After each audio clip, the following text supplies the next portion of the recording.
It's rolling around the bend, and I ain't seen the sunshine. I don't know when. I'm stuck in Folsom Prison, and time keeps dragging on. But that train keeps rolling, all down the line I saw. It's rolling around the bend, and I ain't seen the sunshine. I don't know when. I'm stuck in Folsom Prison, and time keeps dragging on. But that train keeps rolling, all down the line I saw. Coucou, on va parler d'une atrocité qui est en train de se passer aux États-Unis.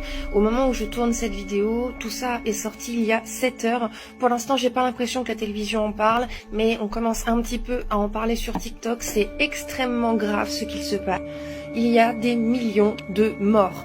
Au moment où cette vidéo sortira pour vous, ça fera déjà peut-être 3 ou 4 jours que tout ça aura commencé, donc il y aura certainement des informations que je n'aurai pas pendant la vidéo. Il y a eu un total de 6 explosions chimiques dans le monde en l'espace de quelques jours. Les animaux sont décédés, les poissons sont décédés, les oiseaux sont décédés, les personnes ont été évacuées. Et même si elles ont été évacuées, crois-moi qu'elles vont la plupart avoir des cancers ou des problèmes médicaux très... Puisqu'il s'agit de fumée toxique qui était utilisée auparavant pendant la guerre. À titre d'exemple, je vais vous parler du train qui transportait des produits chimiques qui a déraillé le 3 février dernier. C'était dans une petite localité américaine de l'Ohio. Après un très important accident, il y a eu une grosse explosion, un énorme nuage de fumée toxique s'est dégagé du convoi. 4800 personnes seront évacuées directement. Dans la cargaison, il y a du chlorure de vinyle. C'est un produit chimique qui est ultra cancérigène, qui est utilisé pour la fabrication du plastique. C'est des microparticules, c'est extrêmement volatile. Évidemment, tout s'est propagé dans la nature, même si des personnes ont été évacuées certainement trop tard.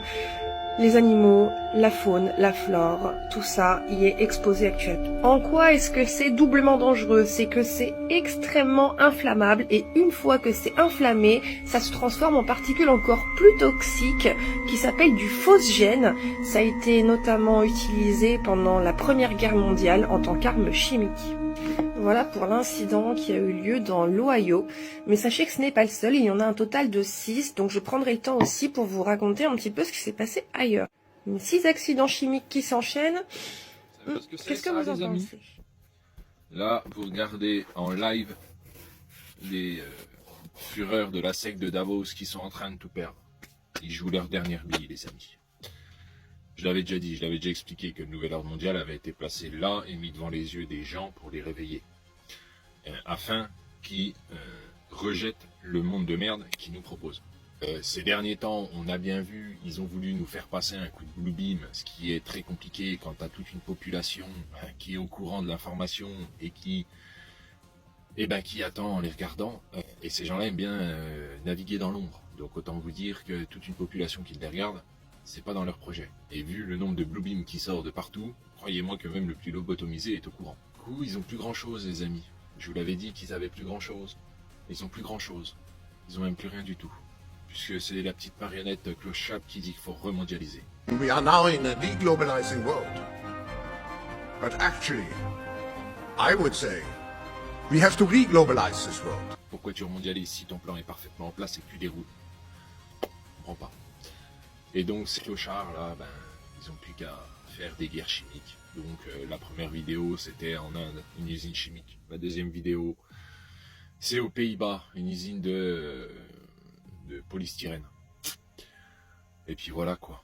En fait ces gens sont complètement ridicules, ils sont complètement désespérés, ils n'ont plus rien les amis.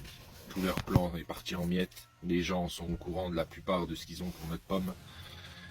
Et puis en fait là ils commencent à faire leurs petits caprices et on commence réellement à voir leur sale face. Parce qu'ils n'ont pas besoin de le faire dans le monde entier les amis.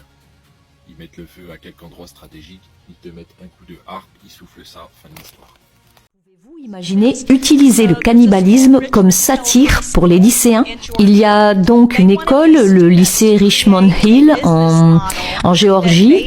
Il voulait que les étudiants créent un modèle d'entreprise qui consiste à élever et manger des bébés humains pour résoudre le problème de la faim dans le monde. Nous pensons que c'est un professeur qui a programmé ça. L'une des premières choses avec laquelle il commence, c'est que lorsque vous nous donnez votre enfant, que vous ne pouvez malheureusement pas garder, nous vous le prenons. Ne vous inquiétez pas, votre bébé est entre de bonnes mains.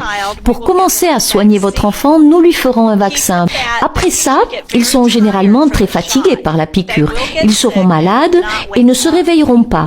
Vous pouvez le croire? Alors, quand ça arrive, on fait de petites funérailles et après, en lettres capitales, on fait la fête. Puisque l'enfant est décédé, nous n'avons plus besoin d'utiliser de terre pour les cimetières, alors nous les mettons sur le grill et nous cuisons leur chair pour en faire de délicieux hamburgers. Ils ont le même goût que les vrais. Oh mon Dieu. Puis ils passent à leur plan d'affaires de production de masse. Pour la production de masse, nous encourageons le gouvernement américain à entamer des négociations commerciales avec la Chine pour essayer de réduire leur population en donnant des enfants à notre gouvernement. Nous prenons également tous les enfants des organisations, y compris les familles d'accueil. Donc nos écoles ciblent nos enfants et cela nous ramène à ce que je sais que vous connaissez bien, l'apprentissage social émotionnel. C'est choquer leur système de valeurs, choquer leurs émotions pour pouvoir les briser et rendre cela normal. Nous savons également qu'en Californie, le gouverneur a signé la semaine dernière un projet de loi rendant obligatoire ce programme d'études ethniques. Ce programme dément exige que les enfants des écoles primaires chantent aux divinités aztèques du cannibalisme, de la guerre et des sacrifices humains. Le niveau de dépravation qui envahit nos écoles publiques et comme vous le voyez, même en Géorgie, est absolument hors norme. Rhonda, que vous disent les parents? Vous avez passé des coups de fil à certains responsables des écoles concernées. Qu'est-ce qui se passe? Est-ce que cette personne va être renvoyée? Nous essayons d'organiser un rassemblement à l'école, Alex, et d'attirer l'attention sur cette affaire parce que ça doit s'arrêter ici. C'est satanique et donc nous devons faire sortir ça de nos écoles. Les parents sont très choqués. Il y a eu beaucoup de retours sur tout cela. Ce professeur doit être tenu pour responsable. Que c'est ça?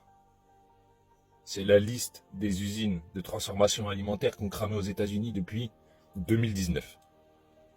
Si c'était que là. Le problème, c'est qu'il y en a un peu partout, les amis. Ils sont en train de cramer tout partout. L'Italie, ils ont même fait déverser des milliers de litres de lait dans les champs en Afrique du Sud parce que les routiers étaient bloqués parce qu'ils n'avaient plus d'usine tellement tout avait cramé. En France, c'est la même chose, les amis. Est-ce que vous croyez qu'on va y être épargné? Quand ben même, ils les brûlent pas, ils les ferment. Allez voir le nombre d'usines de boîtes de conserve qu'a fermé. Ça, les amis, c'est des événements, personne n'y échappera. Absolument personne. Et la destruction de leur chaîne alimentaire, vous nous ferez croire que c'est leur plan blablabla, blablabla. Moi, je vous dis que ça doit disparaître. Parce qu'on bouffe de la merde. Le fluor dans le dentifrice, les amis, c'est du déchet industriel. Rendez-vous compte quand même. Il y a eu des enquêtes qui sont sorties là il n'y a pas longtemps, les amis. Vous buvez entre 3 et 5 kilos de plastique par an en buvant dans les bouteilles en plastique. Vous vous rendez compte? Tout est mis en place, les amis, pour nous pulvériser la glande pinéale. C'est pour ça qu'ils mettent le fluor, hein, parce qu'ils savent que si ça, elle est éveillée, les amis, vous allez leur rouler dessus. Et ça, comme je vous ai dit, c'est pour ça qu'ils vous brident. Parce que c'est pas dans leurs affaires. Et tout ça pour dire, les amis, que ça doit disparaître. Moi, pour avoir travaillé, les jambons de Bourgogne, hein, salaison dijonnaise, hein, Antoine Sabatier, hein, on est quand même, on n'est pas sur le petit charcutier du coin, les amis. Hein, c'est quand même, à l'échelle industrielle, vous y trouverez dans les Leclerc, les Carrefour, les machins. Hein. On m'a déjà demandé de balancer dans la sauce du persillé, les amis, des jambons. Ils étaient, mais ça faisait 6 mois qu'ils étaient dans le frigo. Ils étaient verts, violets, bleus, dégueulasses. Dégueulasses. Donc, moi, je vois pas l'inconvénient de les faire disparaître, ces choses-là. Et que peut-être, oui, ça va faire mal un certain temps au début, mais à l'avenir, on va commencer à bouffer local et on sera sûrement mieux nourris.